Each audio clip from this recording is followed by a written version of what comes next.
الحمد لله القائل لقد كان في قصصهم عبرة لأولي الألباب ما كان حديثا يفترى ولكن تصديق الذي بين يديه وتفصيل لكل شيء وهدى ورحمة لقوم يؤمنون أشهد أن لا إله إلا الله وحده لا شريك له وأشهد أن سيدنا محمدا عبده ورسوله اللهم صل وسلم على سيدنا محمد وعلى آله وصحبه أجمعين أما بعد فيا أيها المسلمون اتقوا الله أوصيكم وإياي بتقوى الله فقد فاز المتقون قال الله تعالى يا أيها الذين آمنوا اتقوا الله حق تقاته ولا تموتن إلا وأنتم مسلمون. Muslimin yang dirahmati Allah sekalian, saya berpesan kepada diri saya dan hadirin sekalian, marilah sama-sama kita memperkasakan ketakwaan kepada Allah Subhanahu wa taala dengan melaksanakan segala perintahnya dan menjauhi segala larangannya. Mudah-mudahan kita mengecapi kebahagiaan di dunia dan di akhirat. Mimbar Jumaat pada hari ini akan membicarakan khutbah yang bertajuk Falsafah dan Hikmah Korban. Hadirin sidang Jumaat yang dirahmati Allah, ibadah korban adalah satu amalan memupuk rasa syukur terhadap nikmat kurniaan Allah Subhanahu wa taala.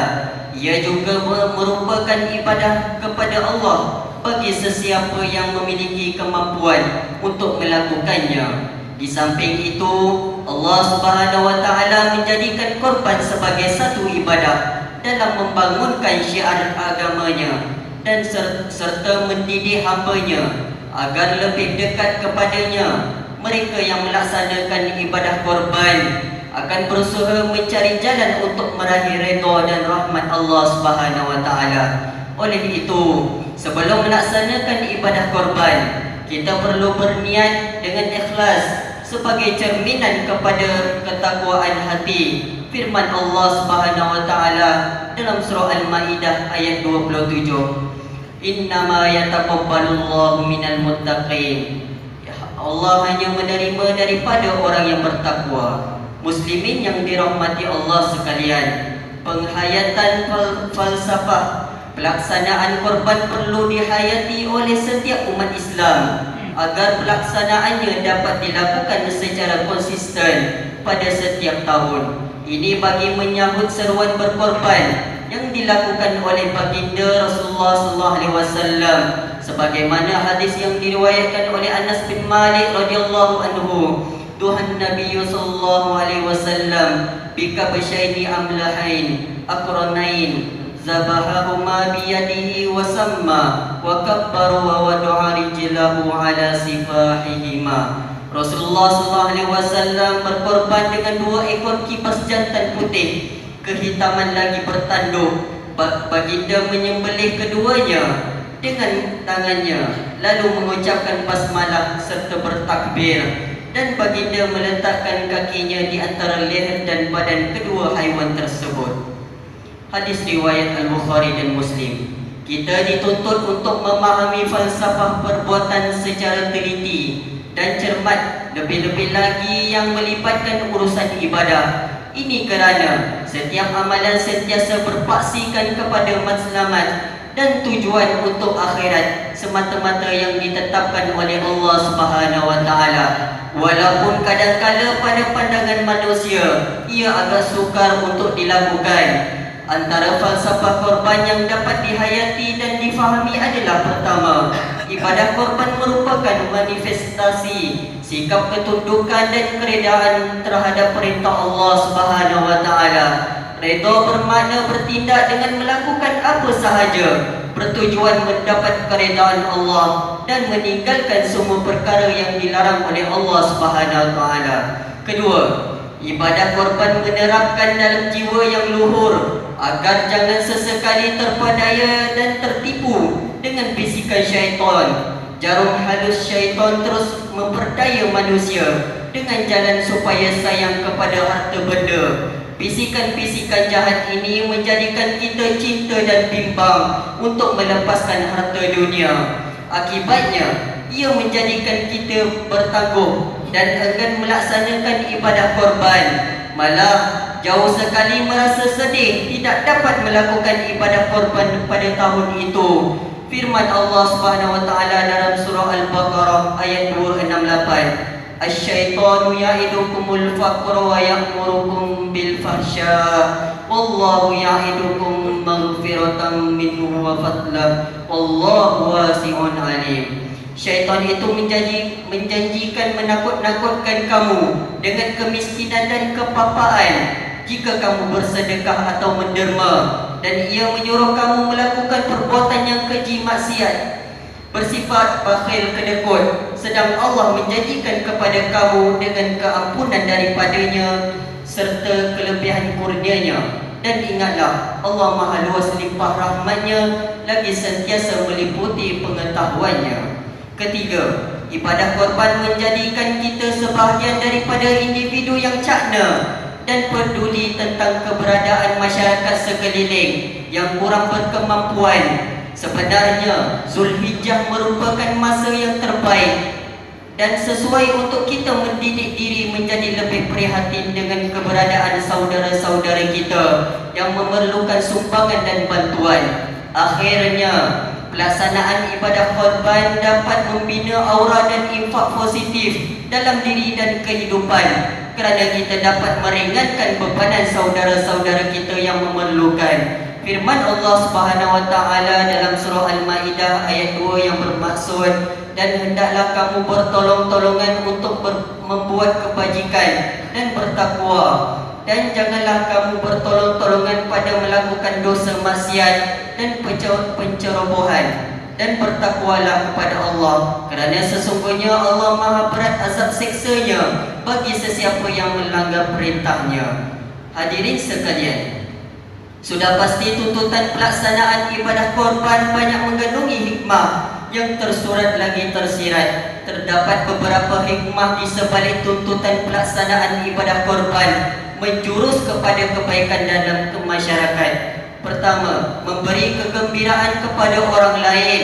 Daging korban dapat dimakan oleh golongan fakir miskin. Sasaran kepada golongan kurang berkemampuan seperti fakir miskin, ibu tunggal, warga emas, orang kurang upaya dan asnaf yang tinggal di penempatan-penempatan berdekatan yang menantikan sumbangan daging korban. Apabila agihan dapat dilakukan dengan betul, bermakna kita telah melaksanakan kebaikan dan kebajikan yang dianjurkan oleh Allah dengan menggembirakan orang lain yang lebih susah, membuatkan mereka benar-benar merasai nikmat rezeki kurniaan Allah Subhanahu wa taala. Secara tidak langsung, pelaksanaannya dapat merapatkan hubungan antara pemberi dan penerima korban. Bahkan hubungan menjadi lebih baik dan merasa antara komuniti masyarakat.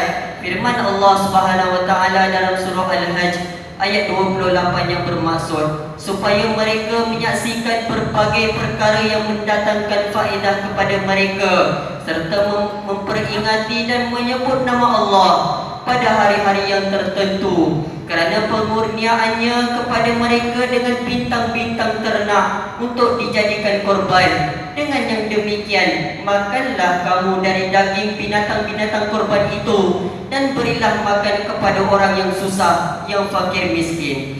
Kedua, pelaksanaan ibadah korban juga mempunyai kepentingan dari aspek sosial yang boleh diterjemahkan melalui agihan daging korban secara gotong royong dalam kalangan komuniti dan masyarakat. Dengan semangat bantu-membantu dapat membina ukhuwah sesama Muslim hingga terjalin ukhuwah sesama masyarakat. Pelaksanaannya juga merupakan landasan terbaik bagi umat Islam untuk mengetepikan fahaman politik, memupuk semangat kesepaduan umat Islam, serta menambah semangat setia kawan dan memupuk sikap kepedulian terhadap masyarakat. Akhirnya, pelaksanaan ibadah ini akan membangkitkan kesedaran untuk sentiasa membelanjakan harta dan berkorban semata-mata untuk meninggikan syiar agama Allah. Ketiga, pelaksanaan ibadah korban dapat mengikis sifat tamak dan melahirkan sifat bermurah hati dalam diri serta mampu menanam sifat ikhlas dalam apa jua ibadah dan mampu menyemai sikap sentiasa bersyukur terhadap segala nikmat dan rezeki yang telah dikurniakan oleh Allah Subhanahu wa taala kepada kita.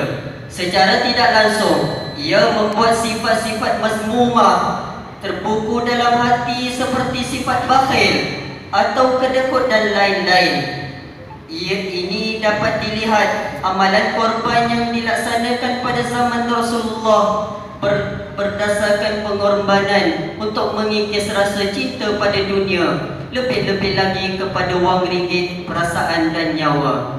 Muslimin yang dirahmati Allah sekalian, mimbar ingin berpesan kepada petugas dan pelaksana program ibadah korban, sama ada anjuran masjid ataupun surau, perlulah memahami hukum berkaitan ibadah korban agar tidak terkeliru. Antara perbuatan yang sering berlaku dalam masyarakat adalah mengambil daging korban, terutamanya bahagian-bahagian tertentu tanpa izin. Lazimnya ia terjadi di tempat di mana daging korban dilapah dan diagihkan.